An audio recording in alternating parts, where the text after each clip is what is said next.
Les eleccions del 27S han estat un èxit rotund pel sobiranisme. Així ho han ratificat Josep Rull, coordinador general de Convergència, i Oriol Moles, director de GAPS, que han analitzat els resultats electorals de la CatDem davant unes 130 persones. Hem consolidat una posició perquè hem guanyat amb escons, perquè hem guanyat amb vots i perquè hem trencat molts mites i molts esquemes.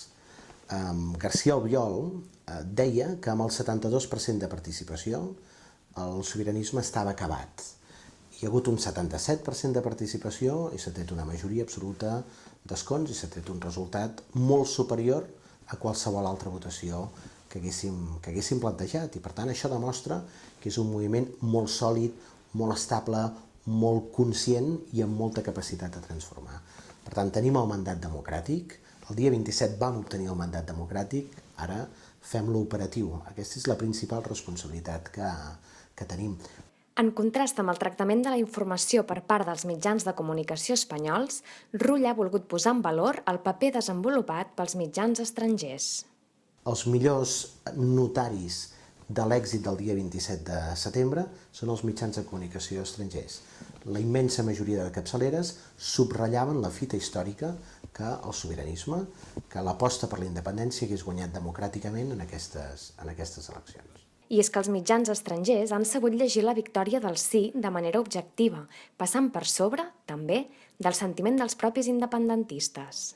Molt sovint el sector independentista, que està molt més mobilitzat, molt més il·lusionat, que porta uns anys fent rècords de mobilització i d'acció política, té la sensació que hauria de guanyar o que podria guanyar amb un avantatge escandalosa. I li agradaria somiar que en lloc d'haver-se, entre cometes, de guanyar vot a vot, doncs hi hagués un moment que la majoria de la gent ho veiés pel seu propi peu i el 70-80% es posés al mateix costat.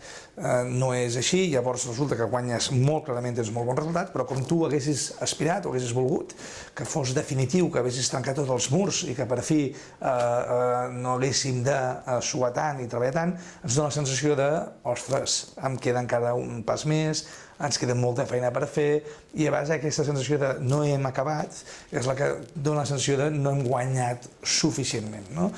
Joaquim Colomines, director de la CatDem, ha exposat durant l'acte les amenaces de la por que s'han difós durant la campanya electoral en contra del sobiranisme, unes amenaces que el politòleg Oriol Moles llegeix així. Podria haver funcionat a l'hora d'activar un vot del no. Podria ser que la tensió provocada per aquesta estratègia de la por sí hagués mobilitzat un vot contrari o antiindependentista que d'altra manera potser hagués quedat més endormiscat.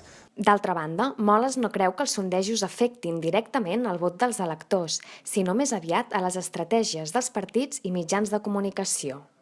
No obstant, aquest cop, la transcendència de les eleccions hauria pogut mobilitzar una part dels electors.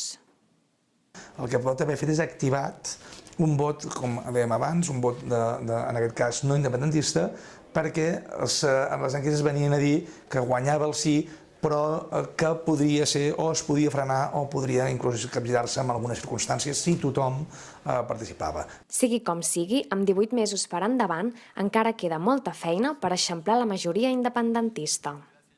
Nosaltres hem d'aprofitar els propers 18 mesos i els hem d'aprofitar eixamplant aquesta majoria. Com ho farem? Ho farem acreditant que aquest és un procés amb moltes garanties, molt solvent, i per altra banda hi ha una peça que és molt important, que és el procés constituent. Ara iniciarem un procés participatiu per elaborar la Constitució catalana. Aquest ha de ser l'espai de confluència d'aquells que no han votat opcions del sí, però que no estan en contra del dret a decidir, i que en el moment que comencem a debatre com ha de ser concretament el nou país en forma de Constitució, hem de ser capaços de poder-los incorporar.